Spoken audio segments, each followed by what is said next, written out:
안녕하세요. 영화나의 책라디오에 오신 여러분 반갑습니다. 저는 영화나입니다. 여러분께서는 나의 평소 습관이나 성격 중에 '이건 좀 마음에 안 든다. 고치고 싶다.' 하는 단점이 있으신가요? 저는요. 저의 마음에 안 드는 단점 중 하나가 바로 게으른 완벽주의자라는 겁니다. 해야 할 일이 분명히 있는데 이 떠올랐을 때 바로 안 하고 '좀 더 이따 해도 되겠지. 나중에 해도 되겠지.' 하면서 미루거든요. 그러다가 절대 안 하면 안 되는 때, 한마디로 무조건 해야만 하는 최종 마감일 직전까지 미루다가 그제서야 하는 습관이 있습니다. 그런데 또 막상 하면 대충 하진 않거든요. 좀 지나치다 싶을 정도로 너무 세심하게 체크하고 살펴보고 하느라 시간을 허비하는 경우도 종종 있습니다. 그래서 그런 부분 때문에 또 스트레스를 받기도 하고요. 예전에는 '아 내 성격이 원래 그렇지 뭐.' 하면서 어느 정도 포기하기도 했었는데 요즘은 '아 이런 성격을 고칠 수는 없을까?'라는 생각이 들더라고요. 그러던 차에 바로 오늘 소개해 드릴 책을 만났습니다. 읽어보고 싶어서 리스트에 넣어 두었던 책인데 마침 제가 얼마 전에 멘토로 초대를 받았던 대학생들의 독서 모임에서 선정한 이달의 책이 마침 또 이 책이더라고요. 그래서 '아 이거는 나의 게으른 완벽주의자적인 성격을 고치라는 하늘의 계시구나.' 하는 생각이 들었습니다. 네, 영화나의 책라디오 21번째 책. 오늘의 책은요. 게으른 완벽주의자를 위한 심리학입니다. 미루기의 악순환에서 벗어나고 싶은 당신을 위한 심리 처방. 당신은 게으른 사람이 아니라 굉장히 잘하고 싶은 사람입니다. 스스로를 게으른 완벽주의자라고 생각하는 사람이라면 읽지 않을 수가 없는 그런 제목과 부제를 갖고 있죠. 저자인 헤이든 핀치는 임상심리 박사이자 행동 변화 전문가입니다.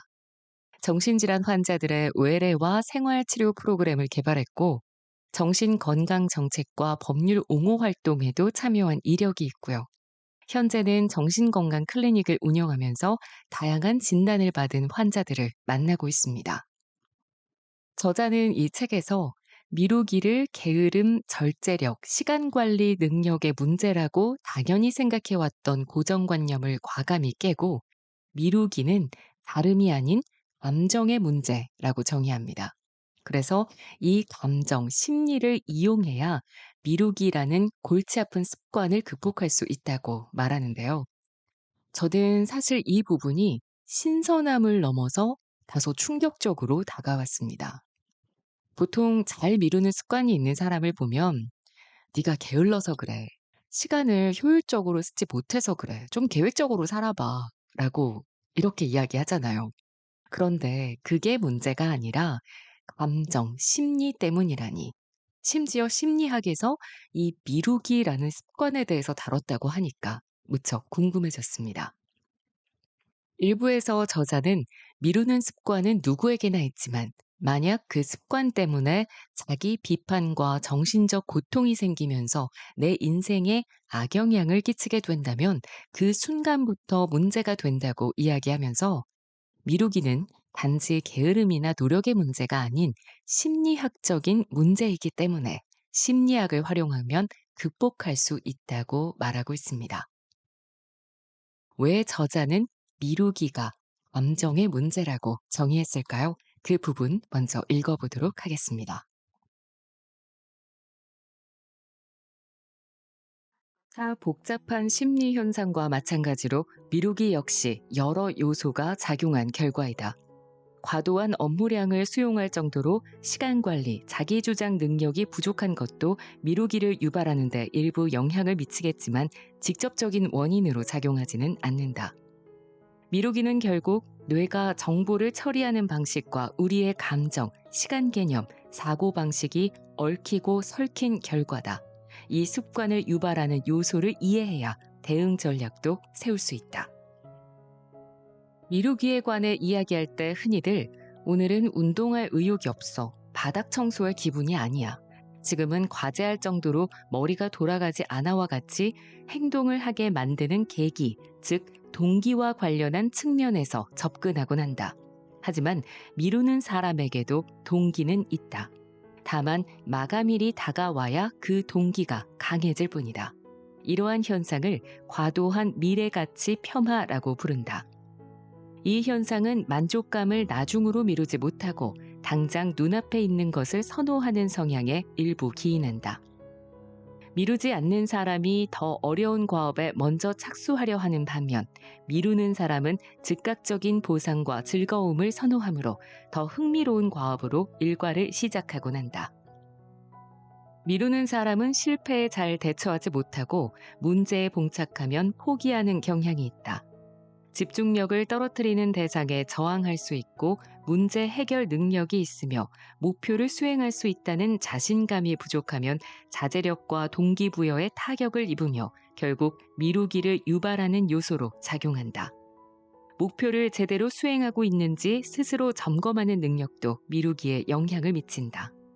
슈퍼마켓에서 과자 코너를 기웃거리면서도 조금 전 이미 과자 한 봉지를 먹어치웠다는 사실을 떠올리는 것이 바로 자기 점검이다. 집을 청소한다고 해놓고 3시간 동안 비디오 게임을 했다는 사실을 떠올리는 것 역시 자기 점검이다. 계획한 행동과 실제 행동 사이의 차이를 깨닫는 것이다.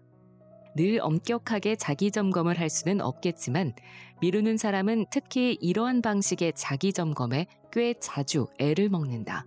자신의 행동을 살피지 않는다면 미루기는 언제까지고 사라지지 않는다.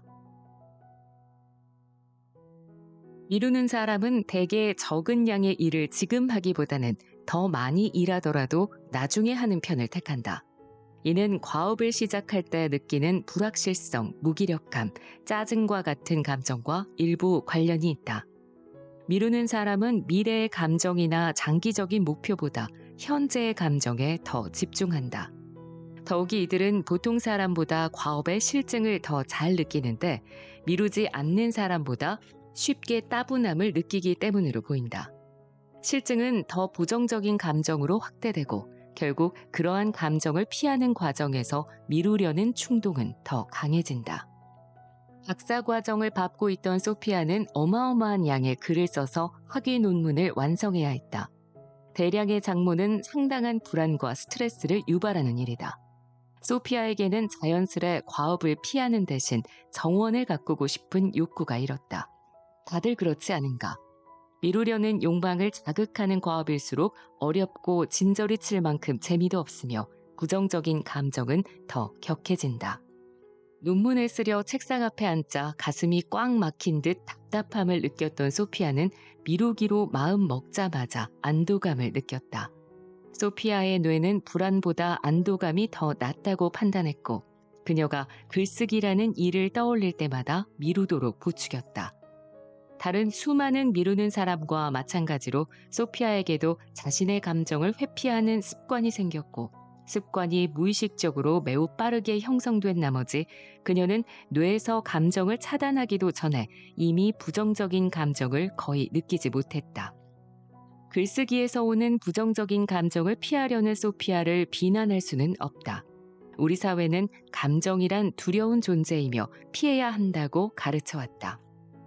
사람이 많이 오는 행사에 가는 게 불안하다면 칵테일 한 잔을 쭉 들이켜면 아무것도 느낄 수 없을 거다. 불편한 감정은 누구나 피하고 싶어 한다. 하지만 미루는 사람은 이를 특히 크게 받아들이며 불편한 상황을 잘 참지 못하고 효과적으로 대처한 경험도 더 적다. 이러한 특성으로 인해 감정의 회피, 그리고 나아가 미루기의 고리에서 벗어나지 못하게 되는 것이다. 회피라는 감정 대응 전략은 미루기에 큰 영향을 미친다. 우리 뇌가 소질이 없는 분야가 하나 더 있다. 시간을 가늠하는 능력이다. 사람은 어떤 일을 끝내는 데 드는 시간에 대한 이해가 전혀 없다. 차로 공항까지 23분 소요된다는 지도 앱의 안내에도 불구하고 늦게 도착하는 이유는 차에 여행 가방을 싣는데 5분이 더 걸린다는 사실을 간과했기 때문이다. 차를 주차한 뒤 셔틀버스를 타고 공항까지 가는 12분을, 보안검색대를 찾아가는 3분을 고려하지 않았기 때문이다. 공항에 일찍 도착하려던 계획은 무산되고 결국 비행기 탑승 시간이 다 되어서야 겨우 게이트에 모습을 나타내는 이유이다. 시간을 과하게 어림잡기도 한다. 공항에 도착하는데 3시간 정도면 충분할 테고 2시간가량은 면세점에서 향수를 구경하며 시간을 보내면 되겠다고 생각한다. 다들 비슷한 경험이 있을 것이다. 인간은 시간을 제대로 이해하지 못한다. 시간을 과소평가하든 과대평가하든 두 경향 모두 미루기에 영향을 미친다. 예상 소요 시간을 적게 잡으면 지금 미루더라도 나중에 끝낼 시간이 충분히 있으리라 생각하게 된다. 손님이 도착하기 10분 전에야 늘 요리를 시작하는 이유가 바로 이 때문이다. 반면 시간을 지나치게 많이 잡으면 일을 끝낼 시간이 부족하다고 생각하고 일단 미룬 뒤 마법처럼 시간이 넘치는 미래의 어떤 날을 기다리게 된다. 침대 시트 바꾸는 일을 자꾸만 미루는 까닭이 여기에 있다. 겨우 5분 걸릴 일을 20분이나 예상하고 당장 실행할 시간이 없다고 믿는 것이다. 게다가 시간을 과하게 예측하면 우리는 압박감을 느낀다. 일이 힘들 것 같으니 피하고 싶고 그래서 미룬다. 감정은 이런 방식으로 우리가 미루고 또 미루게 만든다. 과업에 필요한 시간을 과대평가하면 미루기의 수렁, 즉 완벽한 타이밍을 기다린다는 늪에 빠질 수밖에 없다. 피곤하지 않을 때, 영감이 넘쳐 흐를 때, 꼭 해야 할 일이 없을 때, 급한 상황일 때, 그리고 과업을 마치는 데 필요한 모든 재료가 갖추어져 있는 때가 바로 일을 하기에 완벽한 타이밍이다.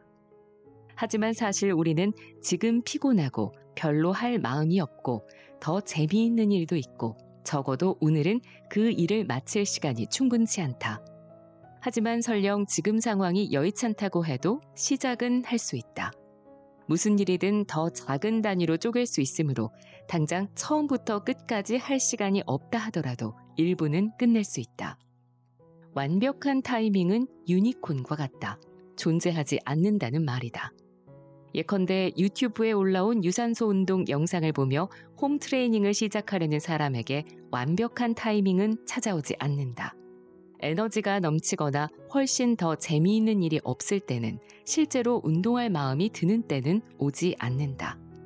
목표를 반드시 이루고 싶다면 시기가 적절하지 않더라도 실행에 옮겨야 한다. 인정하자.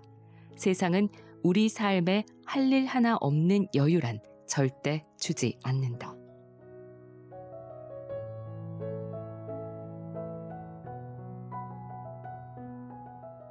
우리는 보통 미루기가 체계적으로 정리하는 능력, 시간 관리 능력에 문제가 있기 때문이라고 짐작한다.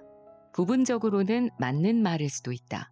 하지만 앞서 이야기한 바와 같이 미루기는 사실 행동도 행동이지만 감정의 문제이기도 하다. 해야 할 일을 떠올릴 때 우리에게는 압박감, 지루함, 무력감, 부담감 등 꽤 불편한 감정이 들기 시작한다. 대부분의 사람은 감정이라는 것을 그다지 좋아하지 않으므로 우리는 이를 피하거나 막을 방법을 찾으려 한다. 물론 미룬다는 것은 하려 했던 일이 무엇이든 이를 수행하지 못한다는 의미이기도 하나 동시에 불편한 감정으로부터 자신을 구한다는 뜻이기도 하다. 과업을 미루어 불편한 감정을 피함으로써 얻는 안정감에는 중독성이 있기 때문에 나중에 유사한 감정이 떠오르면 다시 미루게 될 확률이 높아진다.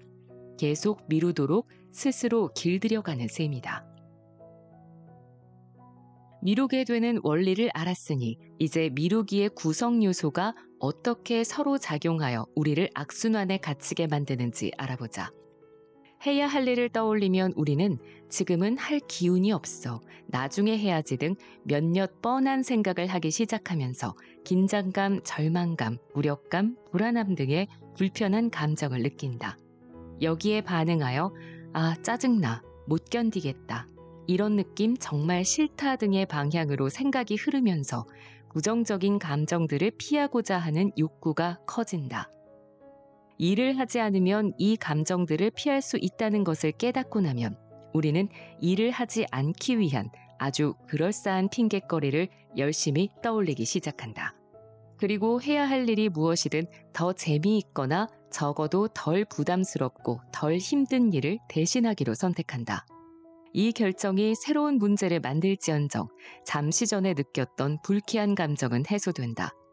즉각적인 안도감은 미루지 않고 얻을 수 있는 장기적인 이점 대비 보상받는 느낌을 더 많이 주기 때문에 미루려는 충동도 커진다. 시간이 지나 일을 다시 해야겠다고 생각하면 미루는 동안 쌓인 모든 문제는 이전보다 더 불편하고 부정적인 감정을 불러일으킨다. 그리고 다시금 무시하고 싶은 욕구를 자극하고 미루기의 순환을 더 공고히 만든다. 사실 미루는 사람들이 자신의 행동과 경험에서 배우는 게 없는 건 아니다. 물론 교훈을 얻는다. 단지 이들이 깨달은 건 미루면 불편한 감정이 즉시 사라지지만 미루지 않으면 이 감정을 더 오래 느껴야 한다는 사실일 뿐이다. 인간의 두뇌는 즉각적인 만족감을 아주 좋아한다. 그래서 미루기는 멈추기가 대단히 어렵다.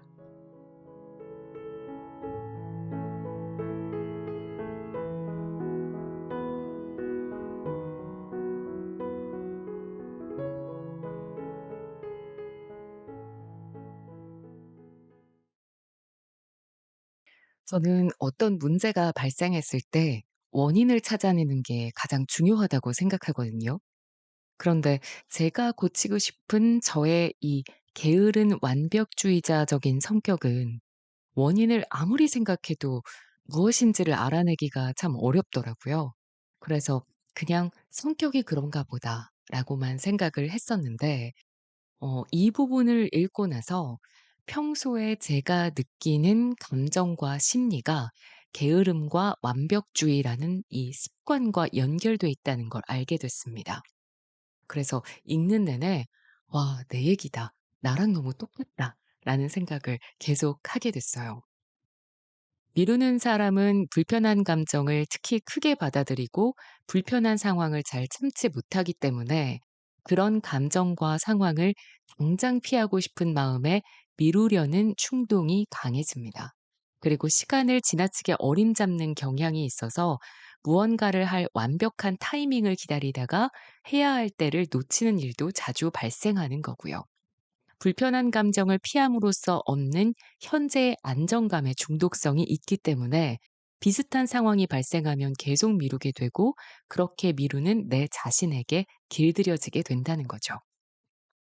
이렇게 원인을 알았으니까 이제 해결책을 알아볼 차례인데요. 2부에서는 본격적으로 미루기의 악순환을 끊을 수 있는 구체적인 방법들이 등장합니다. 물론 전체적인 내용을 다 읽어도 좋지만 이렇게 여기 나와 있는 나의 미루기 스타일 테스트를 통해서 테스트를 한번 해보고 나에게 해당하는 부분만 발췌해서 읽어보시는 것도 좋을 것 같습니다. 그러면 계속해서 2부에서 제가 고른 부분 한번 읽어보겠습니다. 함께 들어보시죠.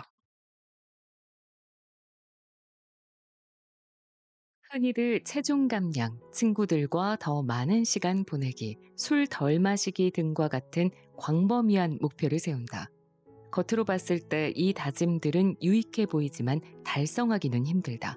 구체적이지 않기 때문이다. 체중을 얼마만큼 감량할 예정인가? 물을 많이 마셔서 늘어나는 체중도 감량 대상에 포함되는가? 순수 근육의 양이 증가하는 경우에는 더욱이 목표의 범위가 너무 넓으면 진도를 파악할 방법도 없다. 가령 무려 7kg 감량에 성공했다고 해도 목표에 부합하는 속도로 체중이 줄고 있는지 알 수 없으므로 도중에 동기를 잃을 수도 있다. 목표를 구체적으로 정의하려면 5가지 기준을 맞춰야 한다. 구체적일 것, 측정 가능할 것, 달성 가능한 목표일 것, 관련성을 지닐 것, 기한을 정할 것. 각 기준의 앞글자를 따면 SMART, 스마트가 된다. 목표를 구체적으로 정의하면 우리가 제대로 나아가고 있는지 파악할 수 있고, 이는 다시 동기를 부여한다. 목표를 정의할 때에는 최대한 구체적으로 설정하자. 과제하기는 추상적이다.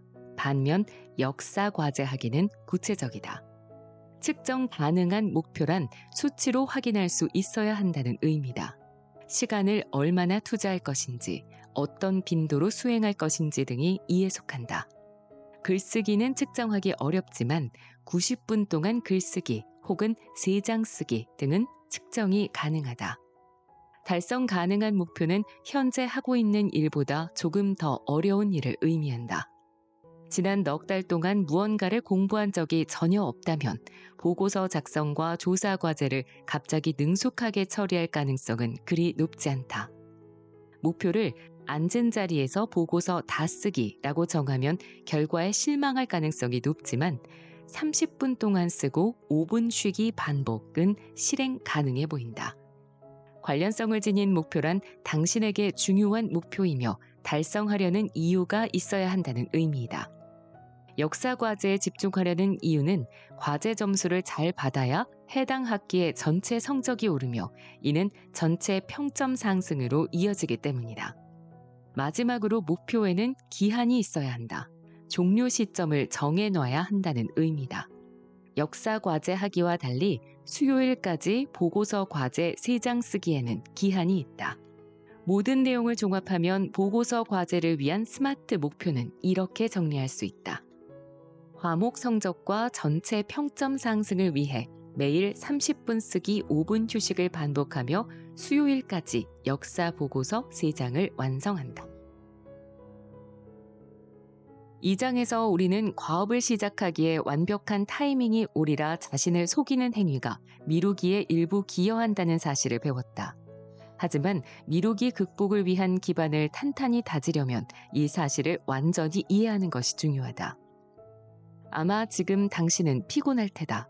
하지만 내일이 되면 덜 피곤할까? 그리고 맞다. 지금은 그 일이 내키지 않는다. 하지만 몇 시간 후라고 갑자기 동기가 솟구칠까? 물론 이 일보다 더 재미있는 일도 있다. 하지만 늘 그렇지 않았던가? 과업을 완수하는 데 필요한 모든 것이 없을지도 모른다.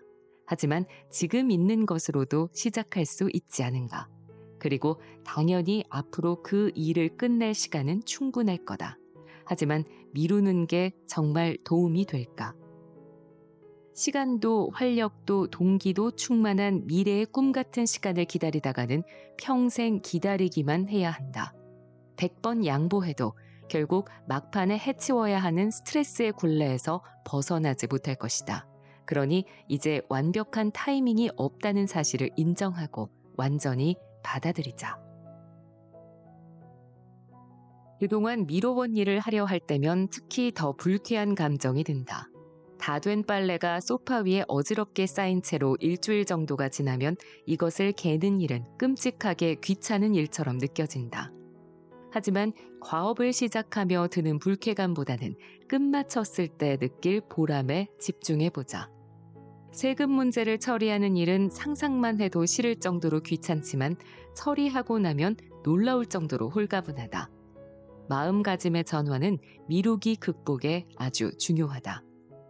우리 뇌는 자연적으로 부정적인 것, 위험한 것, 불쾌한 것에 더 집중하는 경향이 있다. 이는 생존을 위한 특성이다.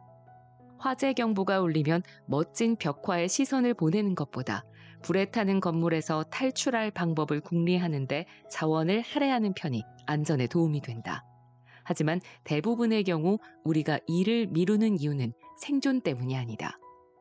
일반적인 상황에서는 탈출 경로가 아닌 예술 작품에 침대 시트를 바꾸는데 들 수고가 아니라 깨끗한 시트에 누우면 느껴질 상쾌함에 집중해도 된다. 하지만 미리 알아두자.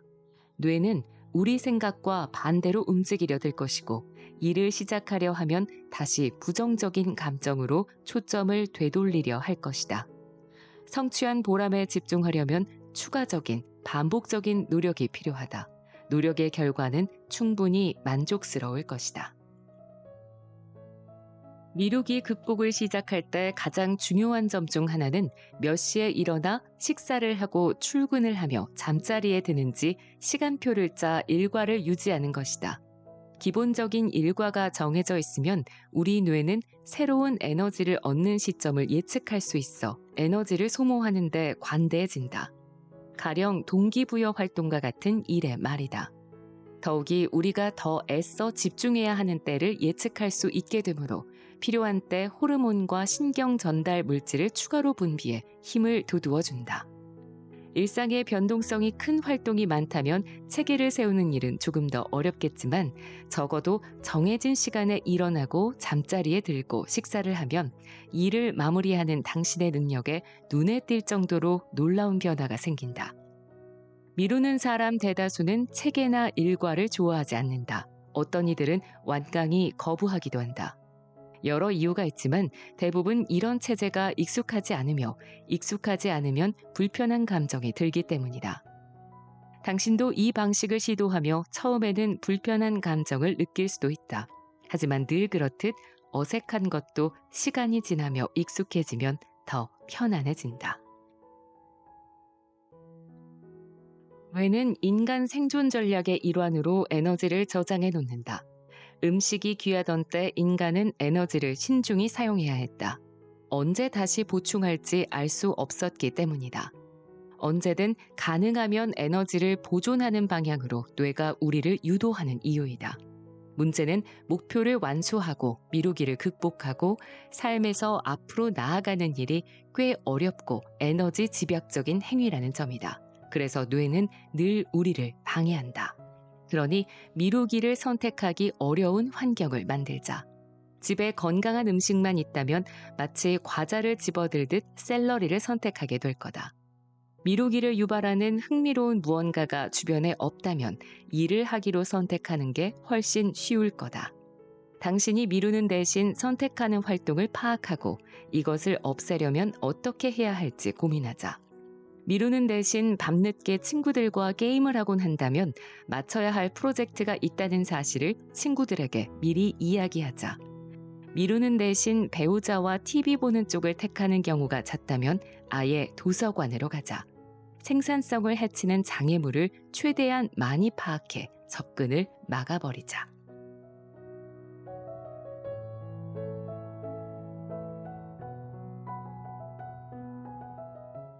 회피하는 버릇을 극복하려면 결국 감정을 제어하는 수밖에 없다. 미루기를 멈추고 싶다면 과업을 수행하는 과정에서 발생하는 불편한 감정에 대처하는 법, 앞으로도 있을 불편한 감정을 기꺼이 수용하는 법, 그리고 결정을 후회할지도 모르는 상황을 받아들이는 법을 배워야 한다. 아마 마지막 부분이 가장 어려울 것이다. 우리는 모든 게 완벽하길 바란다. 성공하길 바란다. 그리고 때때로 어떠한 행동도 취하지 않음으로써 실패하지 않았다는 느낌을 받기도 한다. 하지만 행동을 하지 않는 것, 즉 무행동도 결국 그 자체로서 다른 형태의 실패이다. 행동하지 않으면 성공할 기회를, 적어도 교훈을 얻을 기회를 스스로 박탈하는 셈이다. 앞으로 소개할 전략들은 당신을 꼼짝 못하게 만드는 여러 감정을 제어하여 목표를 향해 앞으로 나아가도록 도와줄 것이다. 가끔은 감당할 준비가 되지 않은 고난의 날들을 지레짐작하여 과업을 피하는 때도 있다. 다이어트 시작 자체를 미루는 많은 사람의 경우가 그렇다. 다이어트 규칙을 지키지 않는 날이 올까봐, 그래서 그동안의 수고가 물거품이 될까봐 걱정되기 때문이다. 아직 시도조차 하지 않았는데 왜 공연히 걱정부터 하는가? 발생 가능성이 있는 어려움을 예측하고 자신의 대응 능력은 얼마나 되는지 가늠하는 방식으로 기후를 덜어보자. 기술부터 자금, 인적 네트워크, 선례나 교육을 통해 얻은 지식까지 우리는 생각보다 많은 자원을 보유하고 있다. 그 중에서도 가장 큰 자원은 심리적 자본이다. 심리적 자본이란 자신이 목표에 도달하리라는 희망, 고난과 역경에서 회복할 수 있는 탄력성, 성공할 수 있다는 낙관성과 자신감을 말한다. 당신이 새로운 과업을 시도하려 할 때 예상되는 난관에 걱정부터 앞선다면 자신이 지닌 자원들을 떠올려보자. 나는 목표에 도달하기 위한 과정을 인지하고 있고 장애물을 처리할 수 있는 회복 탄력성이 있으며 목표를 이룰 만큼 자신을 믿는다고 스스로에게 말해주자. 자신에게 충분한 능력이 있다는 사실을 깨닫고 나면 과업을 마주할 준비가 되었음을 느끼고 회피할 가능성은 줄어들 것이다. 많은 경우 과업을 수행하며 드는 감정이 싫어서 과업을 회피한다.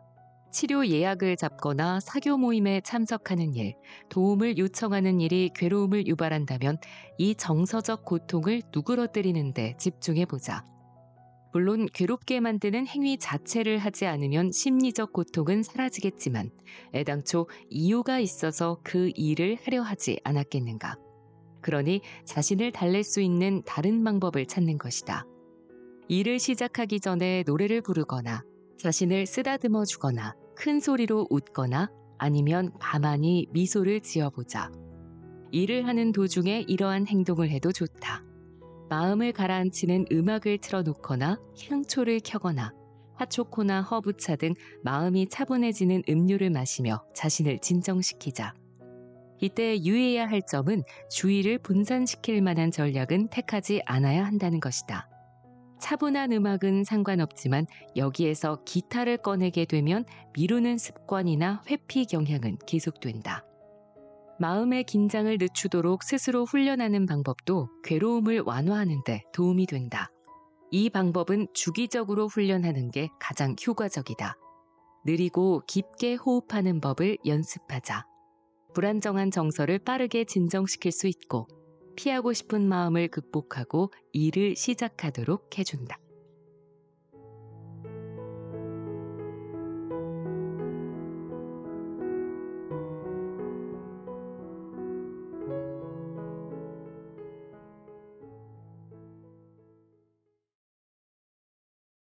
해야 할 일을 한없이 미루는 사람을 보면 보통 우리는 아유, 어차피 할 거 그냥 좀 지금 빨리 하지.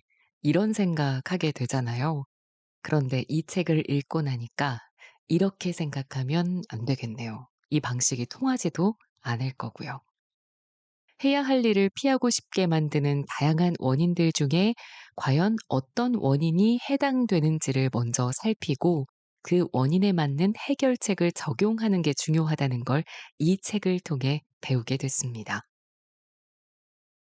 영하나의 책라디오 21번째 책, 게으른 완벽주의자를 위한 심리학이었습니다. 스스로를 게으른 완벽주의자라고 생각한다면 손이 갈 수밖에 없는 책입니다. 책 제목부터 부제까지 굉장히 잘 뽑은 책이다라는 생각이 우선 들었고요. 물론 대부분의 심리학 책이 그렇듯이 이 문제라고 생각하는 그 심리가 일어나는 원인에 대해서 먼저 분석을 하고 그 뒤에 그에 따른 해결책을 제시하는 전개로 책이 구성돼 있지만 저는 오히려 이 책은 해결책보다는 원인 분석에 더 눈길이 갔습니다. 아무래도 개인적으로 제 성격에서 문제라고 생각했던 부분에 대한 원인이 너무나 궁금했던 차에 이 책을 만나서 더 그렇게 느꼈을 수도 있어요. '나는 왜 이렇게 게으를까?' 자책하기보다는 어떤 부분에서 내가 감정적인 불편함을 느끼는지를 아는 게 더 중요하다는 걸 깨닫게 해준 부분이 인상적이었습니다. 해결책은 좀 다소 뻔하게 느껴질 수도 있는데요. 그래도 우리는 가끔 그 뻔한 잔소리 같은 조언이 좀 필요할 때가 있잖아요. 알면서도 잘 지키지 못할 때. 그럴 때 상기시키는 용도로 읽으면 좋을 것 같습니다. 네, 오늘 영상은 이렇게 마무리하도록 하겠습니다. 다음 영상으로 찾아뵐 때까지 모두들 평안한 나날들 보내시기 바랍니다. 감사합니다. 영하나였습니다.